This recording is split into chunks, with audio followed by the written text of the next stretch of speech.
साथियों, मैं Rajasthan youth board का सदस्य हूँ। विगत दिनों में चूँकि मैं विद्यार्थी जीवन से ही NSY यूथ कांग्रेस में सब जगह संगठन में काम करता आया हूँ। पूरे राजस्थान से कई साथी मुझे मिले जिन्होंने विश्वविद्यालय की भर्तियों से संदर्भित धांधलियों के बारे में मेरे समक्ष बात रखी। उसी के साथ उन्होंने माननीय VC साहब के संदर्भ में भी कुछ बातें रखी। पहले मैंने उनकी पुष्टि की, तथ्य इकट्ठा किए, उसी के बाद मैंने उन तथ्यों को राजभवन व सरकार के संज्ञान में लाने का प्रयत्न किया। इसके लिए मैं राजभवन, राजस्थान सरकार, माननीय पशुपालन मंत्री महोदय, सचिव महोदय, सभी को मैंने मेल द्वारा इन सब चीज़ों की सूचनाएं दी। जहाँ तक तथ्यों का सवाल है, जो भी बात मैं आपके समक्ष रखूंगा वो वही बात रखूंगा जिन तथ्यों की मैंने पुष्टि की हुई है। तथ्य ये है कि राजस्थान वेटनरी विश्वविद्यालय बीकानेर में 176 पोस्टों की वित्तीय स्वीकृति राजस्थान सरकार ने दी। 176 सीटों की स्वीकृति के साथ ही 176 सीटों पर रोस्टर लगा। बजाय 176 सीटें निकालने के विश्वविद्यालय प्रशासन ने सिर्फ 72 सीटें निकाली और रोस्टर लगाया 176 सीटों का। जिस दिन 72 सीटों पर उन्होंने वैकेंसी दी, उसी तारीख को उस वैकेंसी को देने के ठीक घंटे 2 घंटे बाद वही विश्वविद्यालय प्रशासन 156 संविदा कर्मियों की वैकेंसी देता है। जब आपको आवश्यकता थी मैन पावर की तो आपने 176 पर क्यों नहीं लगाई, 72 पर क्यों लगाई? जब आपको 72 पर लगाना था तो रोस्टर 176 का क्यों लगाया? पहली चीज। दूसरी चीज मैं आपको निवेदन करूं कि रोस्टर जो लगता है वो विषयवार लगता है। विषय के बीच में कैडर को घुसा दिया, चलिए आपने कैडर भी डाल दिया। जब आपने कैडर डाल दिया तो रोस्टर जो लगता है वो अल्फाबेटिकली लगता है, तो उस पर भी आपने अल्फाबेटिकली नहीं लगाया।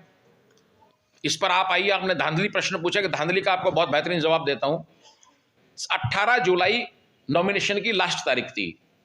जब आपने विज्ञप्ति दी, 18 जुलाई नॉमिनेशन की डेट निकल गई। उसके बाद 14 सितंबर को आप एक आदेश पारित करते हैं कि वेटनरी ऑफिसर का एक्सपीरियंस काउंट होगा। आप वैकेंसी में वेटनरी ऑफिसर्स का कोई जिक्र नहीं करते। 1 घंटे के लिए वेटनरी ऑफिसर्स के लिए साइट नहीं खोलते। महीने बाद आप ये आदेश पारित कर देते हैं कि वेटनरी ऑफिसर का एक्सपीरियंस काउंट होगा।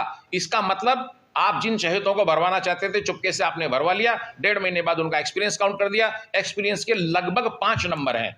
अब आप समझ सकते हैं 20 नंबर का इंटरव्यू, 5 नंबर एक्सपीरियंस के, तो किन लोगों को लाभ पहुंचाने के लिए सब किया जा रहा है। बॉम्ब से कोई स्वीकृति नहीं लेते।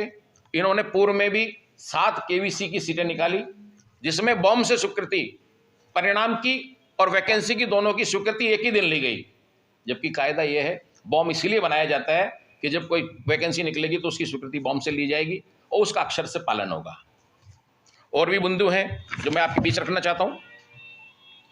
जिस भी साथी को साक्ष्य की आवश्यकता हो, मैंने मोबाइल नंबर, आपका व्हाट्सएप नंबर लिया हुआ है, आपका मेल ID लिया हुआ है। जिस भी साक्ष्य पर आप जाना चाहेंगे मैं उसका साक्ष्य आपको उपलब्ध करवाऊंगा।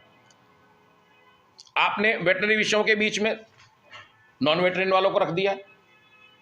इसी रोस्टर में वेटनरी और नॉन वेटनरी दोनों को एक साथ रख दिया, जबकि नियम यह है कि जो ग्रुपिंग होगी वो सेम एजुकेशन और सेम टाइमिंग पर होगी। अगर आपकी शिक्षा, किसी की 5 साल की ट्रेनिंग है, किसी की 3 साल की ट्रेनिंग है, दोनों को एक साथ आप नहीं कर सकते कोलैबोरेट। आपने कोलैबोरेट कर दिया। 2009 के बाद जिन भी साथियों ने PhD की है उसको PhD के साथ नेट क्लियर करना आवश्यक है। यह आप किसी भी विश्वविद्यालय में मालूम कर सकते हैं। आपने जिन्होंने नेट क्लियर नहीं किया उनको भी कॉल लेटर इशू कर दिए। वो मनमर्जी चल रही है। राजस्थान सरकार ने बीच में कोई दूसरे कुछ साथियों ने आपत्ति दर्ज कराई तो कुछ समय के लिए रोक लगा दी, लेकिन विश्वविद्यालय प्रशासन ने साइट बंद नहीं की। आप 1.5 महीने बाद किसी को लाभ देना चाहते हैं, साइट नहीं खोलते हैं। आप रोस्टर प्रणाली 176 की जगह 72 की लगाते हैं।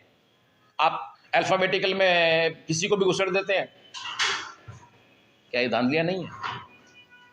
आपकी शिकायत का जवाब आया? अभी तक कहीं से कोई जवाब नहीं आया। संभवतः हो सकता है कोई जांच उन्होंने अपने स्तर पर करवा रखी हो, लेकिन मेरे संदर्भ में कोई जांच नहीं आई। मैं आप लोगों से आग्रह करना चाहूँगा कि आप लोग युवाओं की इस आवाज़ को बहुत बेहतर तरीके से उठा सकते हैं और इस तरीके से उठाएं कि वो राजभवन तक और सरकार तक पहुंचे और उसका न्याय युवाओं के साथ अन्याय हो।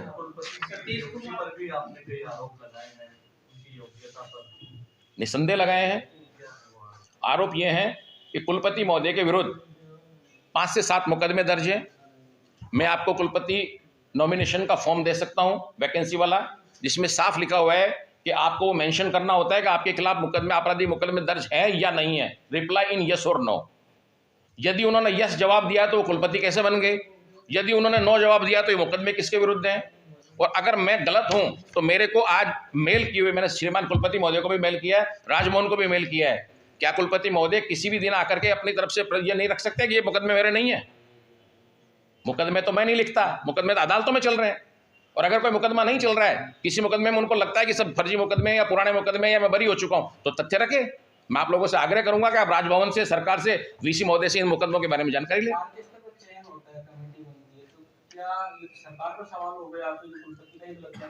नहीं, सरकार पे सवाल नहीं है। देखिए, कुलपति के चयन जो है वो राजभवन और सरकार की एक कमेटी बनती है।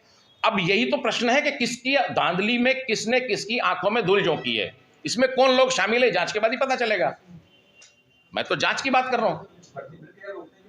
बिल्कुल नहीं संदेह। अगर जो रोस्टर नहीं है, मनमानी आप कर रहे हैं, किसी भी व्यक्ति को अपनी चॉइस के किसी भी आदमी को आप 20 नंबर में से 5 नंबर एक्स्ट्रा बोनस देते हैं, तो क्या प्रभावित नहीं होगी वैकेंसी? आपका कहना ये है कि कुलपति जी बनने के लिए गर्ग साहब ने गलत तथ्य पेश किए? बिल्कुल किए, बिल्कुल। उसकी तो जांच होनी चाहिए। सभी तथ्यों की जांच होनी चाहिए। कुलपति की नियुक्ति से लेकर के जो वर्तमान में नियुक्ति चल रही है, दोनों तथ्यों की जांच होनी चाहिए। उसी के बाद उनको संवैधानिक अधिकार, निर्णय लेने का अधिकार प्राप्त होना चाहिए। मेरा निवेदन यह है कि वैकेंसियों को सरकार तुरंत प्रभाव से रोके, इन तथ्यों की जांच करे, क्योंकि तथ्य मनगढ़ंत नहीं है, तथ्य साक्ष्यों पर आधारित है, कागजों पर आधारित है। 176 की वैकेंसी सरकार ने दी अनुमति, 72 उन्होंने निकाला, रोस्टर सरकार के पास है। श्रीमान जी ने रोस्टर पब्लिश अलग रोस्टर किया है और वेबसाइट पर रोस्टर अलग डाला हुआ है।